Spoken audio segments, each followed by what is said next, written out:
ഇന്ന് ഞാൻ വന്നിട്ടുള്ളത് ഒരു കിച്ചൺ ടിപ്പുമായിട്ടാണ്. നമ്മളെല്ലാവരും നേരിടുന്ന ഒരു പ്രശ്നമാണ് ഈ കറിവേപ്പില, മല്ലിയില, പുതിനയിലെല്ലാം പെട്ടെന്ന് ചീത്തയായി പോകുന്നത്. അപ്പോൾ അതൊന്നും ഇല്ലാതെ നല്ല ഫ്രഷ് ആയിട്ട് തന്നെ നമുക്ക് കുറച്ച് നാൾ സൂക്ഷിച്ച് വെക്കാം. അങ്ങനെ ഒരു ടിപ്പാണ് ഇതിൽ പറയാൻ പോകുന്നത്.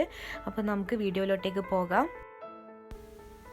ഞാനിത് ഇന്ന് വാങ്ങിയിട്ടുള്ള മല്ലിയിലാണ്. അപ്പോൾ ഇതിങ്ങനെ കുറച്ച് വാടിക്കിടക്കുന്നുണ്ട്.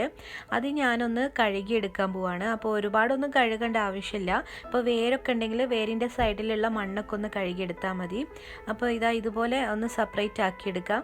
പിന്നെ ഇതിൽ നമ്മൾ ഒരുപാട് ചീത്തയായ ഇലകളൊക്കെ ഉണ്ടെങ്കിൽ അത് പ്രത്യേകം മാറ്റിക്കളയണം. അത് ഇതിൽ കൂട്ടി നമ്മൾ വെക്കരുത്. അപ്പോൾ ബാക്കിയുള്ള ഇലകളും കൂടെ ചീത്തയാവും. ഇതൊന്ന് ഞാൻ കഴുകിയെടുക്കുന്നുണ്ട്. പിന്നെ നിങ്ങൾ പ്രത്യേകം ശ്രദ്ധിക്കണം, വേര് കൂടുതലുള്ളതാണെങ്കിൽ നമുക്ക് കുറച്ചും കൂടെ കൂടുതൽ കാലം ഇത് ഫ്രഷ് ആയിട്ട് തന്നെ ഇരിക്കും. അപ്പോൾ എനിക്കിവിടെ ഇത്രത്തോളം കിട്ടിയിട്ടുള്ളൂ എന്ന് ഞാൻ പറഞ്ഞല്ലോ. ഇവിടെ എങ്ങനെയാണ് വരുന്നത്. അപ്പോൾ ഇതൊന്ന് ഞാൻ ഒന്ന് ടിഷ്യൂലിട്ടിട്ടൊന്ന് തുടച്ചു കൊടുക്കുന്നുണ്ട്. ഇപ്പോൾ ഫാൻ ഉണ്ടെങ്കിൽ ഫാനൊക്കെ ഇട്ടുകൊടുത്താൽ പെട്ടെന്ന് തന്നെ ഒന്ന് ആറിക്കിട്ടും. അപ്പം ഞാനിതൊന്ന് ഉണക്കിയെടുത്തിട്ടുണ്ട്.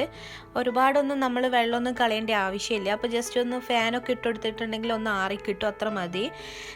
ഇപ്പോൾ ഞാനിതൊരു എയർ ടൈറ്റുള്ള ഒരു ബോട്ടിലാണ് ഇട്ട് കൊടുക്കാൻ പോകുന്നത്. അതിലേക്ക് ഞാൻ കുറച്ച് വെള്ളം ഒഴിച്ചു കൊടുക്കുന്നുണ്ട്. ഇപ്പോൾ വേരും ആ തണ്ടൊക്കെ ഒന്ന് തട്ടി നിൽക്കാൻ വേണ്ടിയിട്ടാണ് ഇങ്ങനെ ചെയ്യുന്നത്. ഇപ്പോൾ നമ്മൾ നാട്ടിലൊക്കെ ആണെങ്കിൽ നല്ല വേരുള്ള കിട്ടുകയാണെങ്കിൽ അത് നമുക്ക് കുറച്ചും കൂടെ കൂടുതൽ കാലം നല്ല ഫ്രഷോടെ തന്നെ കിട്ടും. അപ്പോൾ അതങ്ങനെ എടുക്കാൻ നോക്കുക. ഇനി ഇത് നമ്മൾ ഈ ഇലകളൊക്കെ ഒന്ന് ഇതിൻ്റെ ഉള്ളിലേക്ക് ഇങ്ങനെ ഒന്ന് തള്ളി കൊടുക്കുക.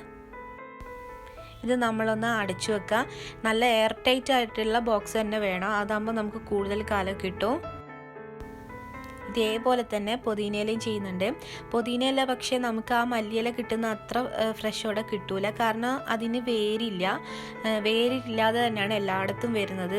അപ്പോൾ നമുക്കത് കുറച്ച് കാലം മാത്രമേ കിട്ടുള്ളൂ. അപ്പോൾ നമ്മൾ ആദ്യം തന്നെ പുതിനയിലൊക്കെ എടുത്ത് ഉപയോഗിക്കാം. പിന്നെ എടുക്കുന്നത് കറിവേപ്പിലാണ്. കറിവേപ്പില ഇതേപോലെ തന്നെ വെള്ളം ഒഴിച്ചിട്ട് ആ തണ്ടൊക്കെ ഒന്ന് തട്ടി നിൽക്കുന്ന രീതിയിലാണ് വെച്ചു കൊടുക്കുന്നത്.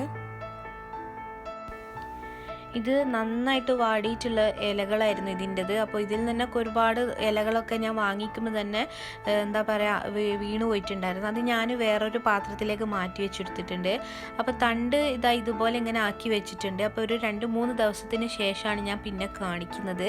അപ്പോൾ അതുപോലെ നമുക്ക് 2-3 ആഴ്ചയോളം കിട്ടും ഇതുപോലെ ചെയ്ത് വെച്ചാൽ. അപ്പോൾ എല്ലാം വാങ്ങിക്കുമ്പം നമ്മൾ കുറച്ചായിട്ട് വാങ്ങിക്കുക. അപ്പോൾ നമുക്ക് നല്ല ഫ്രഷോടെ തന്നെ ഇങ്ങനെ ചെയ്ത് വെക്കാൻ പറ്റും. അപ്പം ഞാൻ ഈ മല്ലിയില ഒന്ന് കാണിക്കുകയാണ്. മല്ലിയില നല്ല ചെടി പോലെ തന്നെ ആയി നിൽക്കുന്നുണ്ട്. ഇത് നമ്മളെ ഉപയോഗത്തിനനുസരിച്ചിട്ട് ഒരു 2-3 ആഴ്ചയോളം തന്നെ നമുക്ക് ഉപയോഗിക്കാൻ പറ്റും. അതുപോലെ തന്നെ വേരുള്ളതാണെങ്കിൽ നമുക്ക് അതിൽ കൂടുതൽ നാളും ഉപയോഗിക്കാം. ഞാനിത് കറികളിലൊക്കെ നല്ലോണം ഉപയോഗിക്കാറുണ്ട്. അതുകൊണ്ട് തന്നെ എനിക്കിങ്ങനെ ഒരുപാട് സ്റ്റോർ ചെയ്ത് വെക്കാനും പറ്റും. അപ്പോൾ ഇതുപോലെ നിങ്ങൾ ചെയ്തിട്ടില്ലെങ്കിൽ ഇതുപോലെ ഒന്ന് ട്രൈ ചെയ്ത് നോക്കുക. നിങ്ങൾക്കും ഇത് നല്ലൊരു യൂസ്ഫുൾ ആയിട്ടുള്ളൊരു ടിപ്പായിരിക്കും.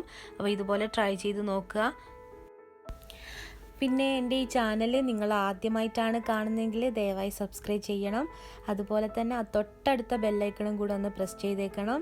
നമുക്കിനി അടുത്തൊരു റെസിപ്പിയിലൂടെ വീണ്ടും കാണാം.